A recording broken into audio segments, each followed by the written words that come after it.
Saxon, Advanced Mathematics, Laura. These are your homework questions that you asked me about last Friday. I'm sorry it took me a while to get to them, but here I am, ready to answer all three of the questions you posed to me. The first one was on 8921, and it was mostly about, this is an identity problem, and you were curious about how you know how to use the Pythagorean identities. So let me walk you through the problem and tell you how my brain responds to it, and maybe that will help you.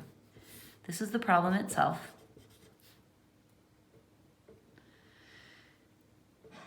Tangent, I can't read my own writing, of x plus 1 equals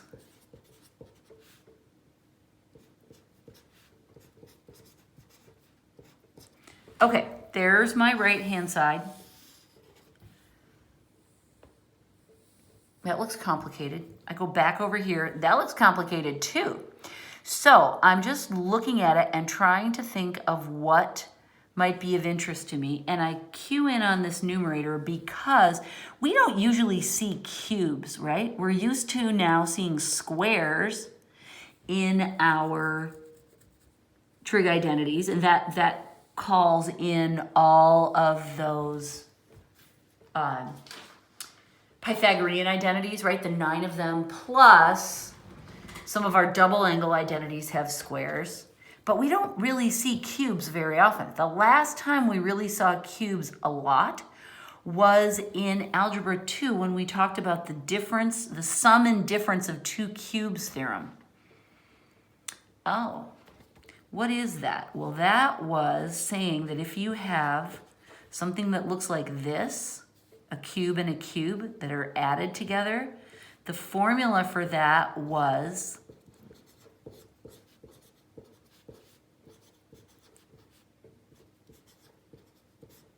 that. How do you remember that? Well, right now you can write it down in your book. This is called the sum of two cubes, okay? And that's how we factor it. We also have the difference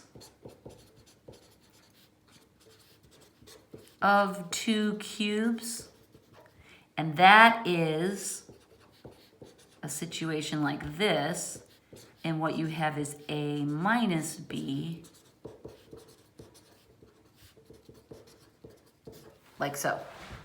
Okay, let me puffy claw this whole thing. So those are formulas that John expects you to have in your brain.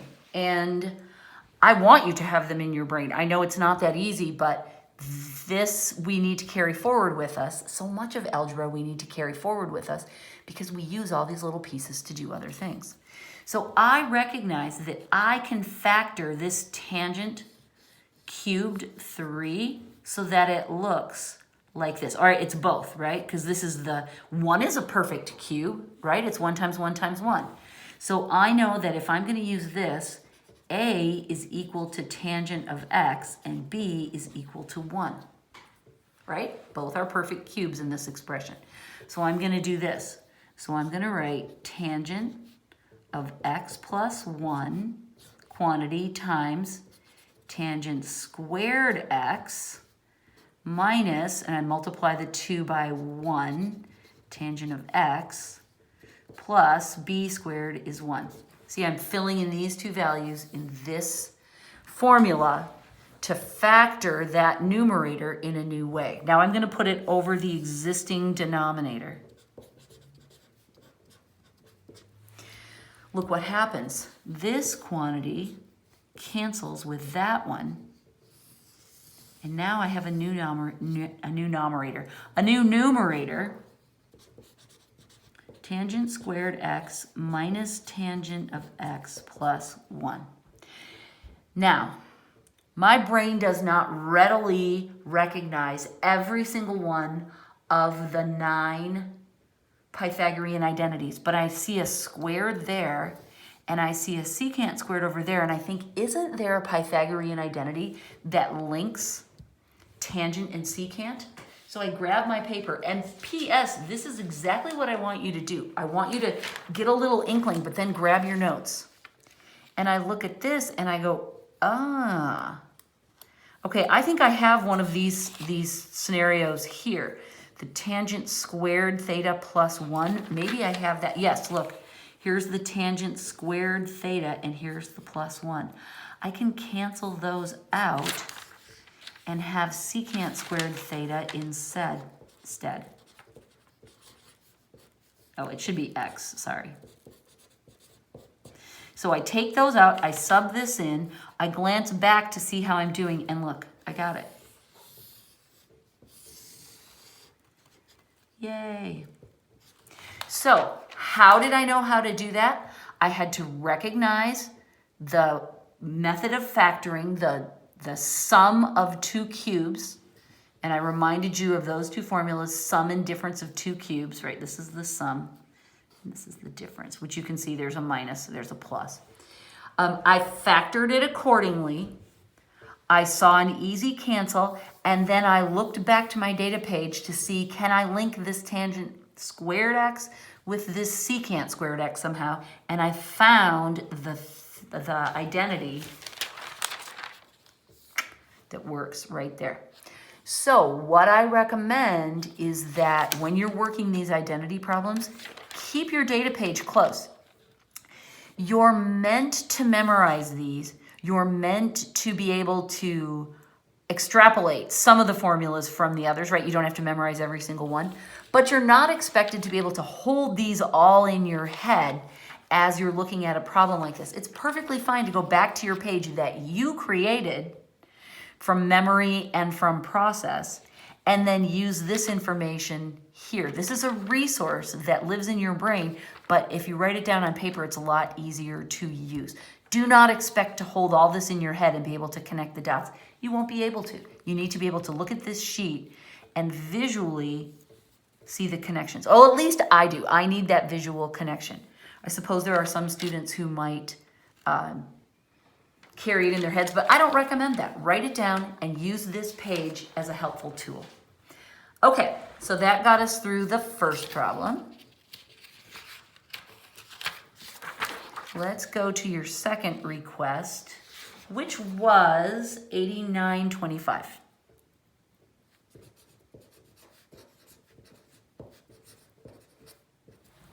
This problem was about Demoivre's theorem. We're supposed to find 1/2 plus square root of 3 over 2i to the 9th power. Okay, we're supposed to raise this to a power. Now, and he tells us to use Demoivre's theorem, right? Yay, don't you love doing math named after a guy? Okay, so we're supposed to use his theorem. But what we remember is that his theorem only works on polar form. And that is with that notation in it. In order to write it in this notation, we have to find the hypotenuse and the angle, right? That's the way this works. It's kind of like this structure, only for complex numbers, we don't use this thing, we use this instead. All right, so I'm looking at this and I think, well, maybe I need to draw a triangle. Let's start with that. And I go, okay, this distance is gonna be square root of 3 over 2. And I'm just gonna draw it in, I don't know if I'm right. And this is gonna be 1/2. And I start thinking, wait a minute, this seems really familiar. What this is telling me is that this is the sine value and this is the cosine value, and these I can find on my unit circle. So I go on here and I say I need cosine of square root of 3 over 2 and sine of 1/2. And I look and I see this is the, no, I have the picture backwards. This is the 1/2 and this is the square root of 3 over 2, right? Because this is on the I-axis, which is this one. Okay, so this is the square root of 3 over 2, and that is the number associated with sine. And this is the real number component, and that's on this axis, and this is the one that's cosine. So in my pairs on the unit circle, I list cosine first and then sine. So I'm looking for 1/2, comma, square root of 3 over 2, and here it is right here at 60 degrees. So I can see that I can write this number in its polar form as 1, because I know this is going to be 1, because on the unit circle, any of these triangles has a hypotenuse of 1. Cosine plus I times the sine of 60 degrees. This, I can take that out and just write CIS. This is the polar form of my number. Now I can raise that to the 9th quite easily. I take the hypotenuse measurement and I raise that to the 9th power. Okay, that's easy. And then I take the angle and I multiply it by what we're raising the power to. This equals 540. Now I subtract the 360 because I don't want extra spins in that number.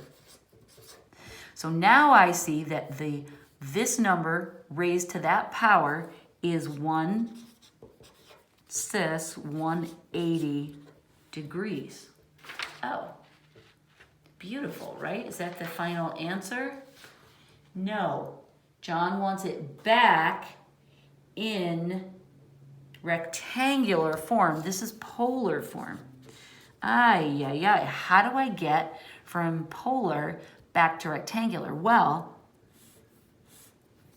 that is a measurement that's on my unit circle.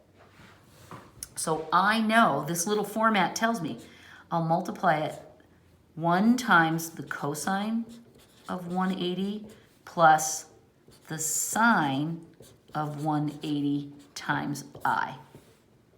I look at my unit circle once again, and I see, okay, cosine is -1 and sine is 0 at 180 degrees.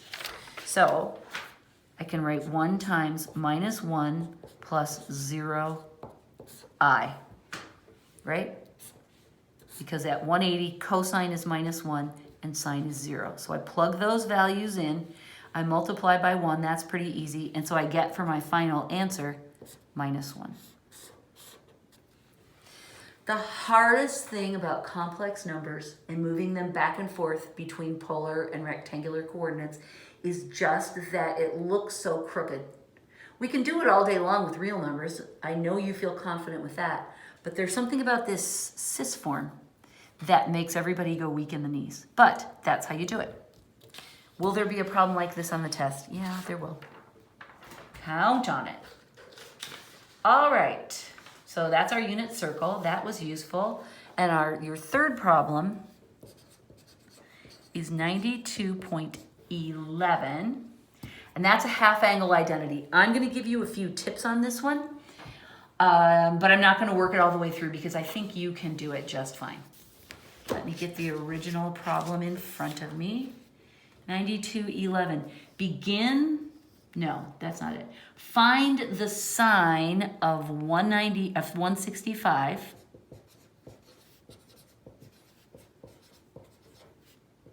by using the identity for sine of 1/2 x, which I'm going to write as x over 2. We know how to do that.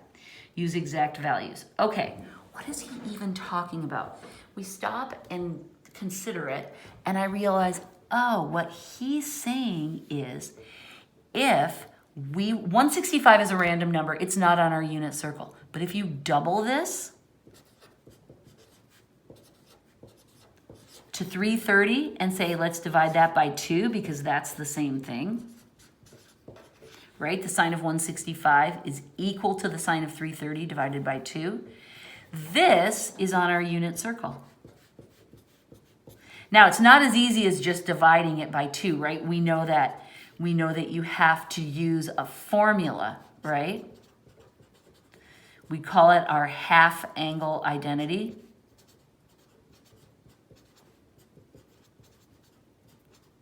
And you know how to derive that, right? First, you find the double angle for cosine, and then you find all three forms.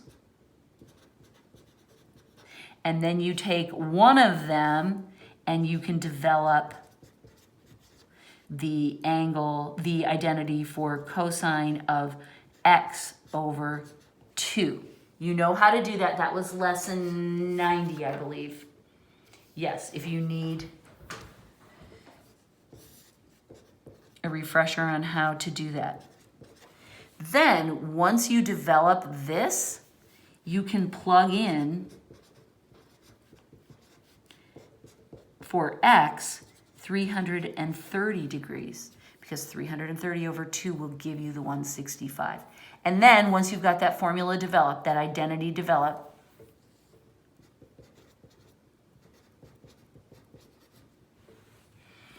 once you've got this developed and you use 330 as your value for x, because that's half of that equals the angle we want to find, then you're good to go. And the answer, I'm just going to find that 9211.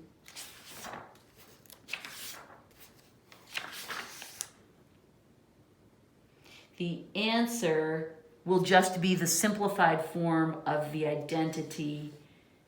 It's easy enough for you to figure that out.